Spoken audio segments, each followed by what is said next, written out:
নমস্কার বন্ধুরা, আপনারা দেখছেন সরকারি সংবাদ ইউটিউব চ্যানেল। বন্ধুরা, 2024 লোকসভা ভোটের আগে পশ্চিমবঙ্গের মুখ্যমন্ত্রী মমতা ব্যানার্জি মহিলাদের জন্য এক বিরাট বড় প্রকল্পের ঘোষণা করলেন। এই প্রকল্পের মাধ্যমে রাজ্যের গরিব এবং ধনী মহিলারা প্রতি মাসে 9,000 টাকা সরাসরি তাদের ব্যাংক অ্যাকাউন্টে পেয়ে যাবেন। রেশন কার্ড, আধার কার্ড এবং ব্যাংক অ্যাকাউন্ট থাকলে প্রতি মাসে 9,000 টাকা সরাসরি তারা তাদের অ্যাকাউন্টে পেয়ে যাবে। লক্ষ্মীর ভান্ডার প্রকল্প থেকেও সব থেকে ভালো হচ্ছে এই প্রকল্পটা। হ্যাঁ বন্ধুরা, কোন কোন মহিলারা কোন কোন রেশন কার্ড থাকলে এই প্রকল্প থেকে 9,000 টাকা পাবেন সেটাই আজকের ভিডিওতে আমরা জানতে চলেছি। আর কিভাবে আপনারা আবেদন করবেন এই প্রকল্পে সেটাও আজকের ভিডিওতে আমরা জানবো। এর সাথে বন্ধুরা, এই প্রকল্পে আবেদন করতে আপনাদের কি কি কাগজপত্র লাগবে, কোথায় গিয়ে আবেদন করতে হবে, অনলাইন না অফলাইনে আবেদন করতে হবে, আর অ্যাপ্লাই করে কতদিন পরে আপনারা এই টাকাটি সরাসরি আপনার ব্যাংক অ্যাকাউন্টে পেয়ে যাবেন, এই সবকিছু আজকের ভিডিওতে আমরা জানতে চলেছি। তো বন্ধুরা, আপনাদের বাড়িতে যদি একজন মহিলা থেকে থাকে আর আপনারাও যদি এই প্রতি মাসে 9,000 টাকা সরাসরি আপনার ব্যাংক অ্যাকাউন্টে পেতে চান, তাহলে কিন্তু অবশ্যই বন্ধুরা ভিডিওটি সম্পূর্ণ দেখবেন। তো আসুন এবার দেরি না করে আমরা দেখে নিচ্ছি যে এই প্রকল্পে আপনারা কিভাবে আবেদন করবেন। তবে বন্ধুরা,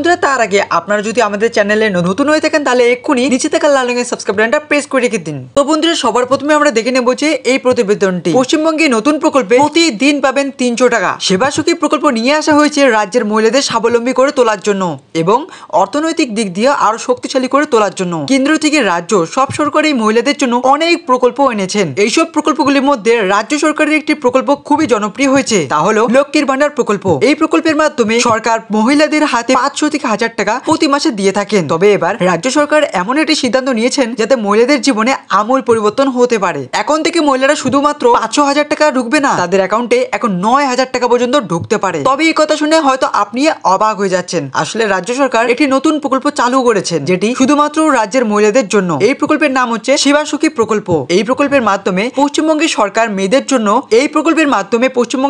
মেয়েদের বয়স্ক এবং অসুস্থ ব্যক্তিদের যত্ন নেবার জন্য প্রশিক্ষণ দেওয়া হবে। শুধু তাই নয়, প্রশিক্ষণের সময় টাকাও দেওয়া হবে মহিলাদের হাতে। মহিলাদের আরো কর্মসংস্থান ও ক্ষমতায়নের জন্য এই প্রকল্প চালু করা হয়েছে। সরকার প্রতিটি জেলায় ব্লক থেকে 20 থেকে 40 জন মহিলা নিয়োগ করবে। এরপর পশ্চিমবঙ্গের গ্রামীণ জীবিকা মিশনে আওতায় তাদের প্রশিক্ষণ দেবে। সেবা সুখী প্রকল্পের আওতায় মহিলাদের প্রাথমিক চিকিৎসা করানো শেখানো হবে, যেমন ড্রেসিং করা, ব্যান্ডেজ করা, রক্তচাপ মাপা, ডায়াবেটিসের মতো রোগীদের চিকিৎসা করা ইত্যাদি শেখানো হবে। এই প্রকল্পের আওতায় যেসব মহিলারা যুক্ত হবেন তারা যদি গ্রামে নিযুক্ত হন তাহলে 255 টাকা প্রতিদিন পাবেন, আর যদি শহরে যদি শিফট হয় বা শহরে যদি চাকরি পায় তাহলে তারা 300 টাকা করে প্রতিদিন পেয়ে যাবেন। তবে বন্ধুরা, এই প্রকল্প কবে শুরু হবে সেটা এখনো পর্যন্ত জানা যায়নি। যখন এই প্রকল্পটি শুরু হবে তখন আমি আপনাদের আমাদের চ্যানেলের মাধ্যমে আপনাদের জানিয়ে দিব।